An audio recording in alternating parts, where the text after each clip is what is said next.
Everybody, welcome back to Ogre Speed Shop. So we have an unexpected issue we got to deal with. Has to do with the 06 Silverado. So take a listen to this. I think I know what the problem is, or I'm hoping I know what the problem is.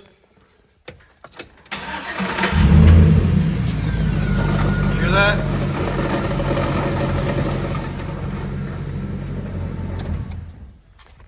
I'm hoping it's either the torque converter bolts or the Flexplate bolts, because when I put the new motor in, or the new to me motor, I don't remember, I was rushing through it so much, I may have forgot to torque down the Flexplate bolts.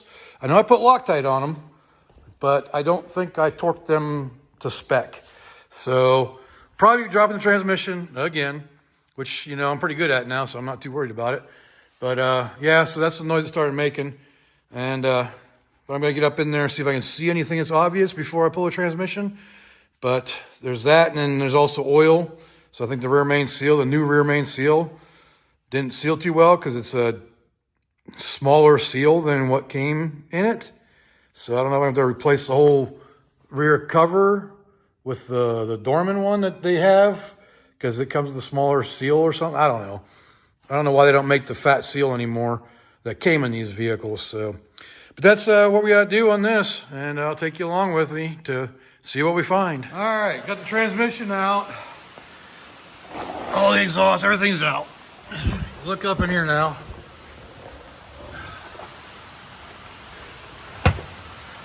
All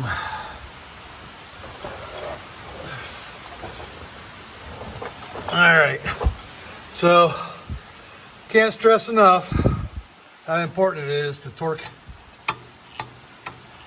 your flex plate bolts. So, yep, it's been the problem the whole time. Surprised I can't back them out by hand. But, yep. Thank God. Because this motor's been running great. But I gotta figure out where the oil's coming from. If it's coming from the rear main seal, I'll probably pull this off so I can put more Loctite on it and torque them properly this time. It's one of the problems you run into when you get into a rush. Let's go ahead and get this flex plate out of here so we can see how bad the damage is to the, see if the holes got wallered out or not. I'm pretty sure they did, because you don't get that kind of movement if they haven't been. So let's get it out. Oh yeah, that was nice and loose. Oh, I can't imagine why it's making so much noise. And yep. Yeah, those holes are messed up. Oh, it's got a crack in it too. All right, actually that's not leaking. Rear main seal's good. So where's all that oil coming from? I don't know, I gotta do some more investigation on that. It's got a new oil pan gasket, but that definitely does not look like it's wet. Who knows? We'll figure it out.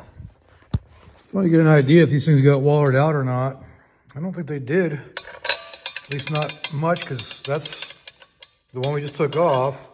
This is the spare one I have. So I don't think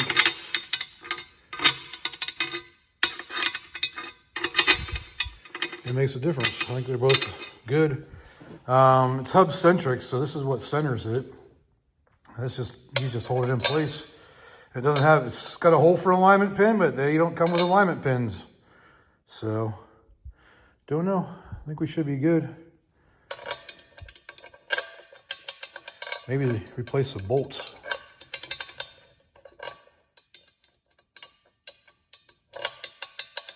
I don't know, I'll check that. So I'm gonna go ahead and switch out the bolts too, because you see definitely a bit of difference in the movement of that. So I think those bolts got kind of messed up too. Luckily I got an extra flex plate and extra bolts from the donor motor. This was from the original motor out of the truck, which is sitting over there in the bag. So should be good to go. I don't have to change the rear main seal either, because it's not leaking. I gotta figure out where that oil is coming from. So I'm going to investigate that real quick, and then we'll throw this back up on there. All right, so I don't think we have any leaks anywhere. I think where the oil is coming from was actually from the bolt holes, because I guess they're not blind holes, and some oil can escape it. That's what the thread locker helps seal that. So we're going to clean those holes out, make sure there's no oil in them, and get the original flywheel to this engine, put back on there, and get this thing back on the road. All right, so I used a bunch of little tiny pieces of cloth there to clean the holes. And so those are nice and clean. I didn't want to spray it directly in there, because if it is, or if it isn't blind, it does go into the oil. I don't want brake clean in the oil. I mean, it's due for an oil change anyways, but looks like it was nicking the pan a little bit here too. But anyways, so those are nice and clean. So let's get the Loctite, torque wrench, and torque these things down the way they're supposed to be. And we'll put the flywheel on first too. All right, let's get this flex plate put on and properly torqued. So you see there is a pinhole there, but it's just there to let you know that that's where it goes.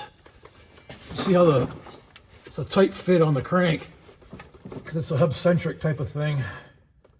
This will only go on one way. Got the Loctite. Kind of cramped quarters in here a little bit, so I apologize if I block your view or anything. And I'm putting red Loctite on it because I don't want these things to back out.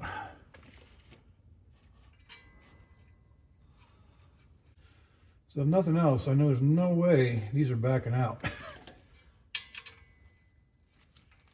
Know the amount of Loctite I'm putting on them. A little overkill, but I don't like that clunking noise. So we're gonna make sure it doesn't happen again. So I'm just running them in with this. I'm not gonna torque it down with it. These take 74 foot-pounds. So there's no way I just torqued them to 74 foot-pounds with the impact. So another very useful tool is this thing right here. It's a flywheel holder. Stick that on there and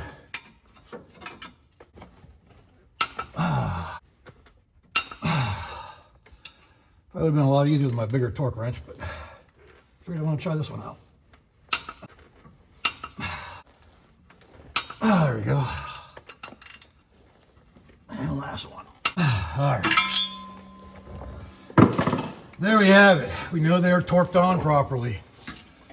Okay. I can go to sleep at night better now, knowing that. All right, we got the flex plate torqued on properly now, and so let's get the transmission back up in there. I'm not going to record all that. I'll put a link down on the bottom if you want to see me remove and install a transmission. I'll put the link from when I did it the first time, or first and second, and I don't know how many times I did it. So, but I'll put a link down there to that video. But so yeah, I'm gonna get the transmission up in there, and then we'll get her fired up and see how it sounds. All right, so the transmission's back in. Got to tighten the crossmember bolts. Got to put the starter in, torque converter bolts. The exhaust is all on. I put a new transmission mount on it since I've had one sitting on my shelf for about 3 years, maybe even longer than that. So finally put it in because it was needed replaced. And I'll show you that here in a little bit. But yeah, so it's just these 4 bolts here, the transmission mount itself up underneath inside that hole, starter, torque converter bolts, and we should be done. All right, so I just got the torque converter bolts on, torque down, and blue Loctite on those. You could use red, I guess, but blue will always work for me. So the last thing we gotta do is put the starter on, and we should be good to go after that. I got a bunch of crap in my eyes I gotta go clean out though. So, yep, starter's the next thing, and we should be done. All right, that should be everything. Starter's on, bolted up, wired up. Gotta put the starter to hook the battery back up. Other than that, everything is back together, and I made quite the mess. But that happens when you're dealing with transmission. Fire up and see if she makes any noise.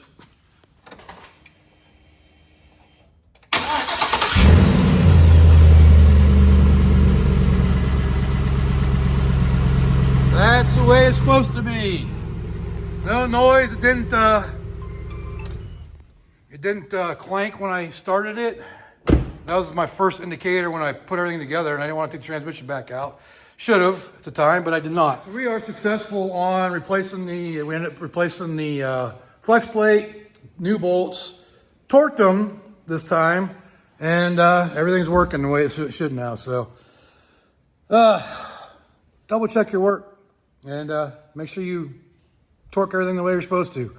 And don't rush. I can't, I do end up rushing through to get videos out sometimes. And I do end up forgetting to do some things sometimes. I have to go back and redo everything. So you don't get to see that on video.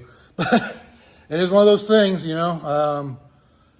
but yeah, so if you like this video, go ahead and leave a like down there. Leave me a comment. Let me know what I can do better. And subscribe while you're at it. So now we can get back on to the 70 GMC. So got a video in the works on that with the wiring, and then on to other things. All right, appreciate you all watching. So until next time, I will see y'all later.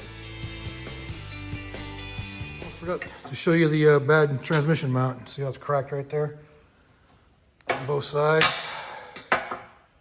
So it was time. So again, thanks for watching.